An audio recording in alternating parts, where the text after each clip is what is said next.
What's up, ladies and gentlemen? Welcome back to the Big Fight Field channel, where we speak the truth, we're honest, and we give our takes on the Philadelphia 76ers. And look, man, I didn't even prepare to do this video. I really didn't have the time to do it last night because I was so exhausted and I had school today. But I was going to find a time to talk about this game last night. Joel Embiid scored 70 points on the San Antonio Spurs last night. 70 points, man. He's the best basketball player in the world today.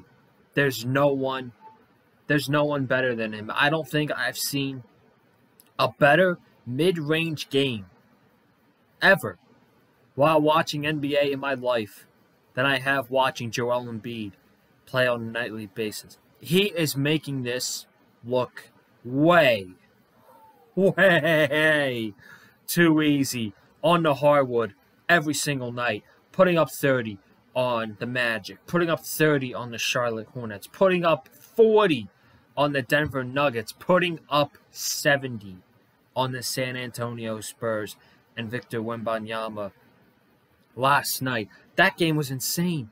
That game was insane last night. And here's the thing. Last night, I'm sitting on the couch. I'm watching Monday Night Raw, right?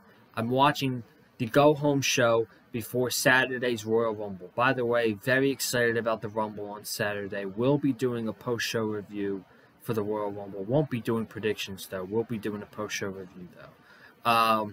But I'm watching Raw, and I go on my phone, and I see Joel Embiid has 34 points at halftime. I'm like, dude, that's insane. We're getting another Joel Embiid masterclass against the San Antonio Spurs. Then I go on my phone, and 9 minutes in the third, with 9 minutes left in the third quarter, Joel Embiid's got 44 points, and I'm like, I'm going to have to keep an eye on this one.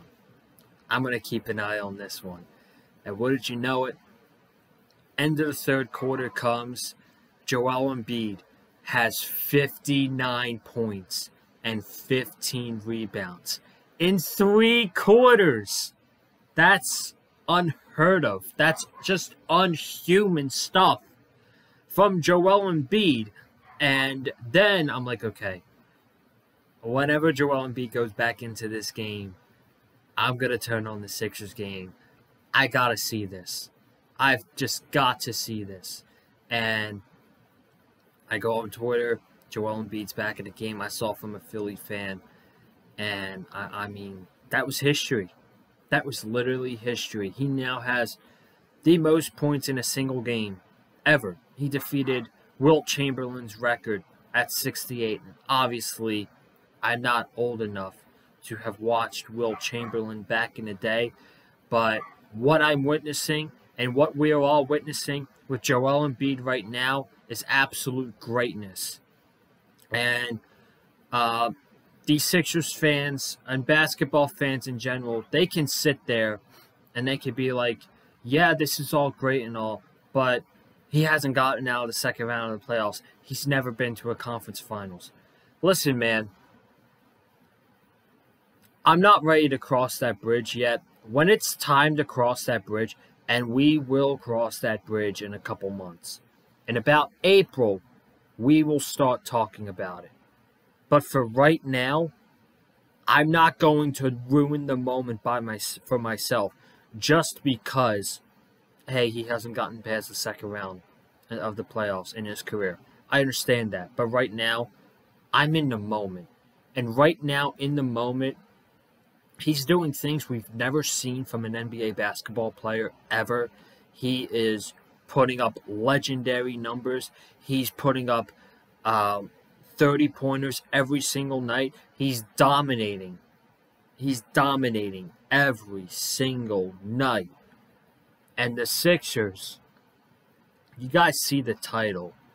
Something special is happening with this team. I didn't feel this excited last year when Doc Rivers was the head coach and we had James Harden on the team. I just was not. I was excited. Don't get me wrong, but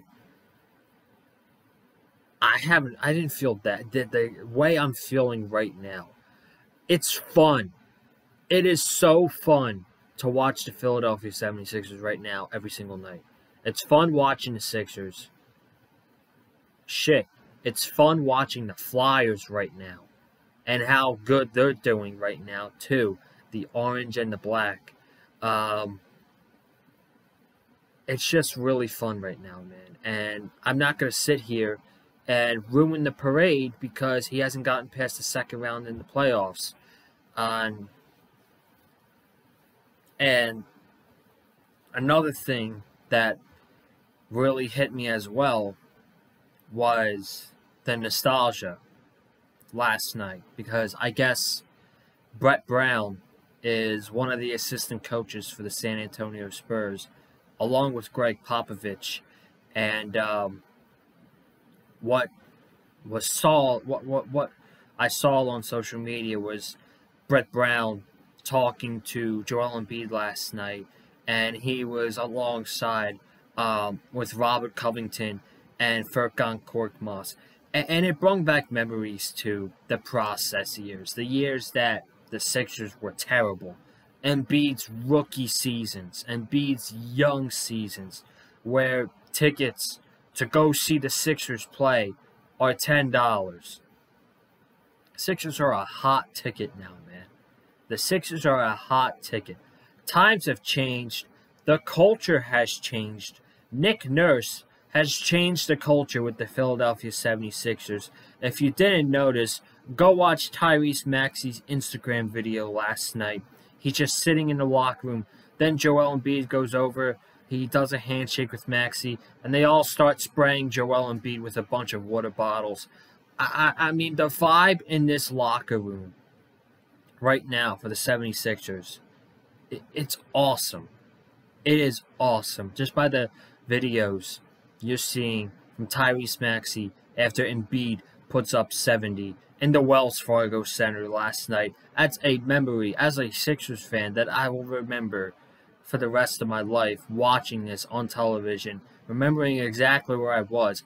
I was watching Monday Night Raw, and I had to turn the game on in the fourth quarter because I didn't want to miss what Joel Embiid was doing. So, and there's still a lot of basketball left.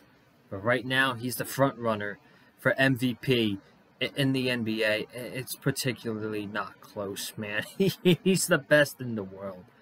He's the best in the world. Now, this is only going to be a short video. I've got other videos planned for the 76ers games. The trade deadline's February 8th. I've got a trade deadline video. Not this weekend, but next weekend I will be making a video, trade deadline related. Who should the 76ers target in the trade deadline? Should they go get a big number?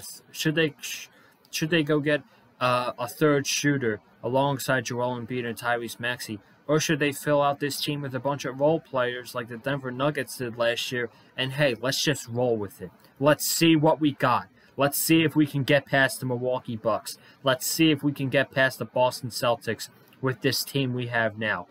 Spoiler for next week's video, I think they need one move. I don't know who they should get.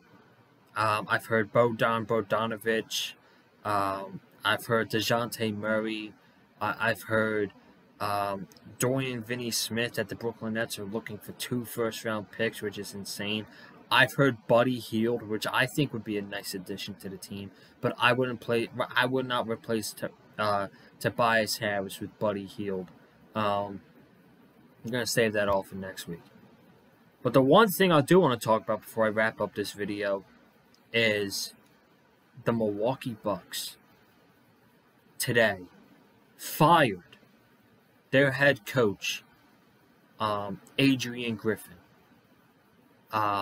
Why? I don't know.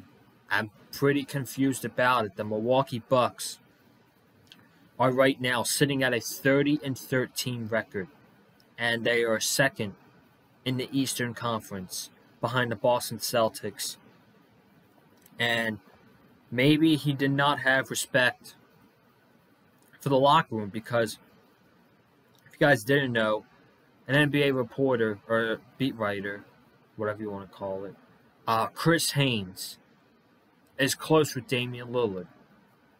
And something got leaked out all the way back in December when the in-season tournament was going on. And after the Milwaukee Bucks had lost to the Indiana Pacers in the in-season tournament, the players were very frustrated in the locker room. And Bobby Portis was giving it to Adrian Griffin. He was lashing out, as you could say, to their head coach Adrian Griffin. And I mean, it's confusing as to why you're 30-13 and you're firing your head coach. My guess would have to be that he did not have respect for the locker room. Now, that's not the kicker. The kicker is that the Milwaukee Bucks are showing interest in hiring Doc Rivers. Doc Rivers as the head coach of the Milwaukee Bucks. Could you imagine? Just think about this for a second. If you're a Sixers fan and you're watching this video, just imagine that the Sixers get to the second round of the playoffs once again. And this year, they play the Milwaukee Bucks in the second round. And on the opposite side, Doc Rivers is coaching the Milwaukee Bucks. Holy shit. Get your popcorn ready. That would be must-see. And imagine if the Sixers finally, it's long in advance, but imagine if the Sixers finally got past the second round and beat Doc Rivers to get there. Oh, I'm talking way in advance, man. It's January. We got 3 months before the NBA playoffs start, man. The trade deadline is February 8th. I'm going to be popping up with these short videos talking about the Sixers in the coming weeks. The trade deadline's February 8th, as I just said. I'm going to be making a video sometime next weekend talking about the trade deadline and the 76ers. They start a nice little road trip, the Sixers do. Let me check their schedule. I think they start a road trip Thursday in Indiana, and it ends next Thursday in Utah. So they got a 1-week road trip from Indiana to Utah, and in between them they play Denver, Portland, Golden State, and then the Jazz, and then they're home for 4 games in a row. And the last game before the trade deadline is February 7th against the Golden State Warriors. So we will talk about the trade deadline next weekend, and then obviously if any moves are being made, we're going to make them here on the Big Fight Fuel channel. And just like we did last year, we are going to run it back every single game with postseason content talking about the Philadelphia 76ers every single game, like we did last year when they played the Brooklyn Nets in the first round, and like we did last year when they played the Boston Celtics in the first round. Get ready, strap in, it's going to be a fun ride. I'm getting out, though. Thank you guys so much for joining me. If you haven't already, be sure to subscribe to the Big Fight Fuel channel for some more content. 2024, it's going to be a fun year here on the channel. I'm telling you guys right now, you're going to want to subscribe. I might be doing a couple Sixers vlogs, too. I'm looking at a couple Sixers games that I'm looking forward, that I'm looking to go to. I already have tickets to a game in April. Not until April. I don't know if I'll be vlogging that yet, but we will find out and see. And subscribe, comment down below, hit the like button, follow me on Twitter, Colin_Joseph. I'm tweeting Sixers now. You guys know the deal. I'll see you tomorrow for AEW Dynamite. I'm out. Peace.